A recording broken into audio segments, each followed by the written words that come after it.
ஆண்டவர் இயேசு கிறிஸ்துவின் நாமத்தில் உங்கள் அனைவரையும் அன்போடு வாழ்த்துகிறேன். இந்த புதன்கிழமை காலையிலே நீங்கள் சுகமாய் இருப்பீர்களாக, மன மகிழ்ச்சியோட காணப்பட கர்த்தர் உங்களுக்கு ஒத்தாசை பண்ணுவாராக.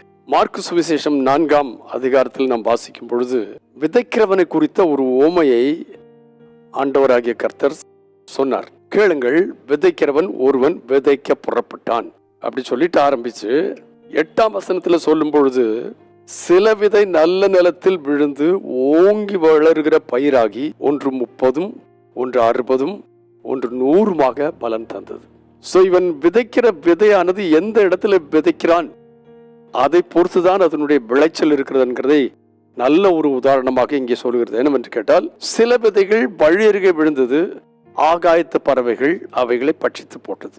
சில விதைகள் மண்ணில்லாத கற்பாறையில விழுந்தது, ஆழமான மண் இல்லாததுனால சீக்கிரத்தில் முளைத்து வெயில் ஏறின உடனே தீந்து போய் வேர் இல்லாமையால் உலர்ந்து போயிற்று.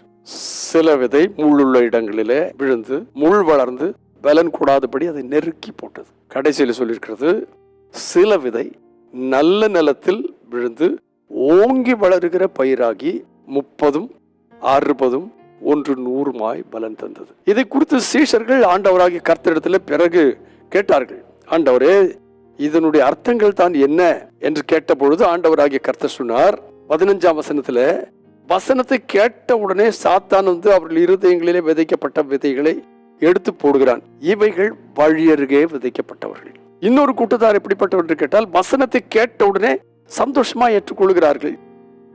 ஆனால் கொஞ்ச காலத்துல உபத்திரவங்கள் எல்லாம் வந்த உடனே அவர்கள் இடல் அடைகிறார்கள். இவர்கள் கற்பாறை நிலத்திலே விதைக்கப்பட்டவர்கள். வேற சிலர் இருக்கிறார்கள், வசனத்தை கேட்பார்கள் ரொம்ப சந்தோஷத்தோட, ஆனா உலக கவலை ஜாஸ்தி, ஐஸ்வர்யத்தின் மயக்கம் ஜாஸ்தி, மற்றவர்களை பற்றி உண்டாகிற இச்சைகள் ஜாஸ்தி. இதனால வசனத்தை நெருக்கி போட பலன் இல்லாமல் போகிறார்கள். இவர்கள் தான் முள்ளுள்ள இடங்களிலே விதைக்கப்பட்டவர்கள். ஆனால் கடைசியாக சொல்லியிருக்கிறது 20ஆம் வசனத்துல, வசனத்தை கேட்டு ஏற்றுக்கொண்டு ஒன்று 30, ஒன்று 60, ஒன்று 100 பலன் கொடுக்கிறார்கள். இவர்களே நல்ல நிலத்தில் விதைக்கப்பட்டவர்கள் என்றார். ஆண்டவர் கேட்கிறார், இந்த உண்மைகள்லாம் உங்களுக்கு தெரியாதாப்பா? வசனத்தை கேட்ட உடனே சாத்தான் வந்து அவைகள் விதைக்கப்பட்ட வசனத்தை எடுத்து போடுகிறான். இவர்கள் வழி அருகே விதைக்கப்பட்டவர்கள். விதைச்சு சின்ன ஒரு குருவி மற்றவைகள் வந்து விதையை எடுத்துக்கொண்டு போறது. இரண்டாவது, சந்தோஷத்தோடு ஏற்றுக்கொள்கிறார்கள். ஆனால் வேர் கொள்ளாததுனால உபத்திரம் வந்தா, கஷ்டம் வந்துச்சுன்னா உடனே விலகி போகிறார்கள். இவர்கள் கற்பாறையில. மூன்றாவது, இச்சைகள், உலக கவலைகள், ஐஸ்வர்யத்தின் மயக்கம் நெருக்கி போடுகிறது. இவர்கள் முள்ளுள்ள இடங்களில் விதைக்கப்பட்டவர்கள். ஆனால் வசனத்தை கேட்டு ஒன்று 30, 60, 100 பலன் செய்கிறவர்கள் இருக்கிறார்களே, அவர்கள் நல்ல நிலத்தில் விதைக்கப்பட்டவர்கள். நம்ம எப்படி இருக்கிறோம்? நல்ல நிலத்தில் விதைக்கப்பட்ட ஒரு மனுஷனுடைய வாழ்க்கை எப்படி இருந்துச்சா, குறைந்தபட்சம் 30 பலன் கொடுக்கணும். குறைந்தபட்சம். அதுக்கப்புறம் 60, 100 தாராளம் கொடுக்கலாம். நம்முடைய வாழ்க்கையில குறைந்தபட்சமாக 30 பலன் கொடுக்காவிட்டால் நாம் நல்ல நிலத்தில் விதைக்கப்பட்டவர்கள் இல்லை.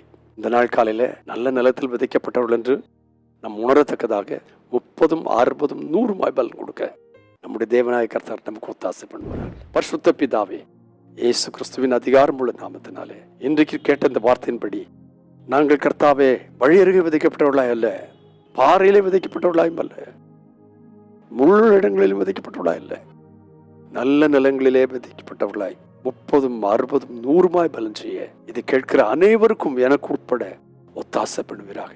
நீர் அப்படி செய்தபடியால் நமக்கு நன்றியோடு ஸ்தோத்திரம். இயேசு கிறிஸ்துவின் நாமத்தில் பிதாவே, ஆமென். மறந்துடாதீங்க, கேட்கிற வசனங்கள் உங்களுடைய வாழ்க்கையில எந்த இடத்தில் விதைக்கப்பட்டிருக்கிறது என்கிற நினைவுகள் நல்ல நிலமாய் காணப்பட கர்த்தர் நமக்கு உதவி செய்வார். இன்று மாலை சபையில வேத பாட வகுப்பு நடைபெற இருக்கிறது.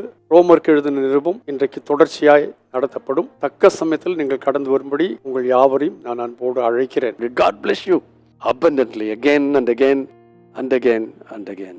Amen.